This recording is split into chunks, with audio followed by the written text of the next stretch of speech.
33 million people are living with HIV and AIDS. Every 12 seconds, someone is infected with HIV.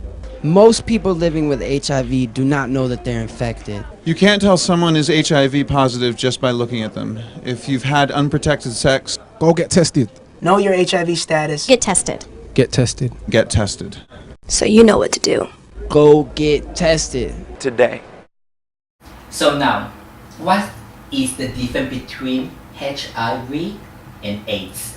Okay, so HIV is when you come in contact with the virus and you have everything in your body, your body is attacked by the virus. Yes. Okay. So normally when that happens, you would notice your health being affected. Yes. You may have like flu-like symptoms. You may have no symptoms, but you may have some symptoms. And you go to the doctor, and if the doctor is canny, if the doctor knows you and you are honest with your doctor and you answer the questions about sexual practice honestly, he may decide that you need to have an HIV test. Yeah. Okay, so it wouldn't be automatic that you go and you go, I'm not feeling well, automatic HIV, but he may ask you, you know, are you having sex, are you using condoms, is there any way you may have encountered someone who has HIV? Yeah. And if you were saying, well, maybe, then you would have a test. And if you don't treat the HIV and the getting more serious, it's become AIDS? Well, what Is it what it is? AIDS is the final stages. Okay. So AIDS is the result of the body breaking down and various diseases really. I mean, cancers are becoming apparent. Yeah. So it's like the whole immune system becomes defunct. Yeah. Yes. They collapse, they just cannot help It doesn't. If you have HIV, it doesn't automatically mean that you're going to have full-blown AIDS down the track. But people are living with HIV and being able to manage that through medication and through being aware of their whole health, mental health and physical health and well-being, and they're able to live with HIV without it necessarily always becoming full-blown AIDS.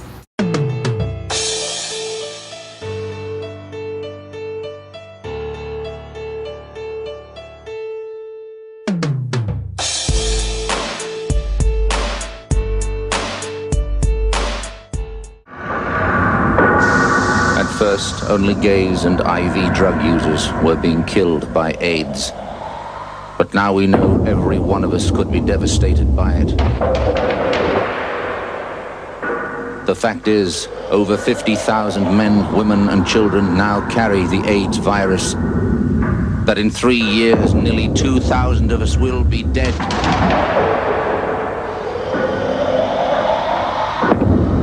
That if not stopped, it could kill more Australians than World War II. And then this day, the difference between living with HIV now and 10, 20 years ago is so much different. Yes. Because now mean that, you know, if you even get HIV, if you treat yourself properly, you can live like another 20, 30 years, there's no problem. Yeah, but certainly not a death sentence. Yeah. Yeah, yeah. But you just have to take care of it. You cannot just leave it there. Well, once you know, like when you've gone to that doctor for that HIV test and you get the result that you have HIV, then you will be given lots of information and support by your doctor and your health nurses and health centres and wellbeing centres on how you can look after yourself. So there'll be medication, and as Sarah was talking about, lifestyle changes. Yeah. And people don't die of AIDS these days; they live. But let's say, well, I won't say me because this time someone find out they're HIV positive. As a, you know, counselor, you guys, what will your first advice? Because the first thing it comes into your head is like, my God, why me, why me, why me? And this is dead, right? So what would you guys say? Well, there are so many good services out there available to work with people who are newly diagnosed with HIV. There's people living with HIV/AIDS, which is there's a Victorian branch of that particular organisation, and the Victorian AIDS Council. They have counsellors, they have information, they have all these different places that you can go to be linked in with people and with health professionals to help you deal with the because it's a huge shock when you first find out that you get it. So there are things in place through health centres, through people living with HIV, in order to work with people who are newly diagnosed. I think it is to or to offer support about all the losses that this person has just found out about. Yeah. And then link them in with referral services and give them ongoing support as and when they need it. I mean, that includes not only the medical side, but how they're going to tell their partners or their family. It's a big thing. Do you have to tell your partner or your family if you got it? Is it compulsory in Australia law or anyway? Under the law, the only thing that's compulsory is you must have protected sex. Okay. So I think your doctor would work that out with you about who you were going to tell and how you were going to tell them. Okay. So that under the law, under the Sex Work Act, you cannot have sex with HIV. Yeah. The Victorian sex Under law. Victorian That sex is the general. Okay. Let's say if I found I'm HIV positive, the first thing I shouldn't do is unsafe sex with someone else. And then whatever treatment I'm looking for, I should take my time, but quickly to make a decisions, because under control you still can live like normal people. Yeah, absolutely. And so you talk with your health professional about the best way to manage your HIV. My observation from being the age that I am and knowing people who have HIV is that the treatments are much improved. Okay. And that people who have been diagnosed for a long time continue to live, very well, high-functioning lives. So there's not end of the road. No, it's not the end of the road. You do need to take it seriously because you have HIV. But if you manage it correctly, as you say, it's not the end of the road. Yeah. Yeah. So don't get HIV, then have condom all the time. Use a condom. Use a condom. The condom protects from HIV. It's as simple as that. It does. Anal sex, penetrative sex. Let's say if someone come in my mouth, will I get it? No. So HIV is transmitted through blood, through semen, through vaginal fluids, and through saliva. Saliva? Yeah. But you have to have buckets of saliva, like buckets. So for example, if someone came in your mouth and they had HIV, you would swallow it.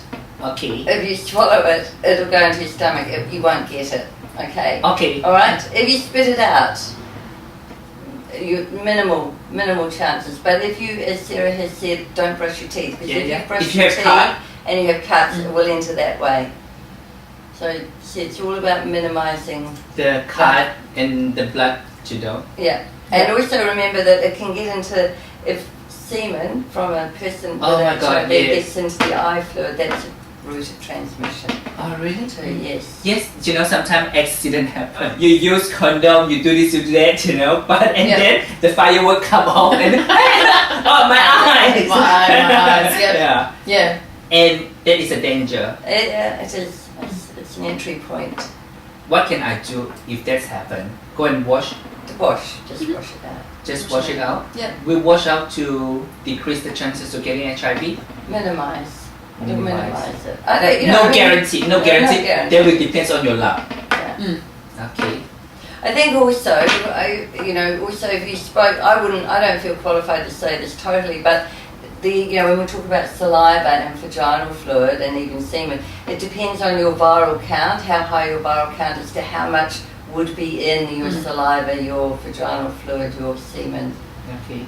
And if you are a more healthy person, would it help to have more stronger body to anti the HIV virus? No, makes no difference. Makes no difference. Yeah. Okay. And you can't afford to be complacent. You do need to make sure that you're using a condom for each different activity, And also if you're using toys, make sure you're putting condoms on toys as well. So you need dildos and things like that. So also don't share stuff as well. Don't share stuff. New activity, new condom. Yeah. New activity, new condom. Vaginal, anal, new condom. Okay. Oral, anal, vaginal, new condom. Separate them. Yes. Yes. Yeah. Okay.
So every 2 years, the global AIDS community gathers for the International AIDS Conference. This year, the conference is going to be held in Washington, D.C., and it promises to be a historic event. We are going to be talking about the beginning of the end of the AIDS epidemic. We are clearly at a turning point in AIDS. And at this conference, there'll be a series of discussions and debates and presentations on the data which address the question, why are we saying we can end the AIDS epidemic? If we are, how are we going to do that? And that is going to include what is the science behind that? What are the operational implementations aspect of this? How are we going to pay for this? And what is the role of the community? What is the role of the policymakers in terms of truly turning the tide of the HIV epidemic? Other important topics that are going to be discussed at the International AIDS Conference include some presentations on new drugs for HIV, as well as new drugs for tuberculosis. Tuberculosis is the leading killer of persons living with HIV. We haven't had new drugs for over 3 decades. And finally, now there's some new data about some extremely promising drugs that are starting to come out of the pipeline.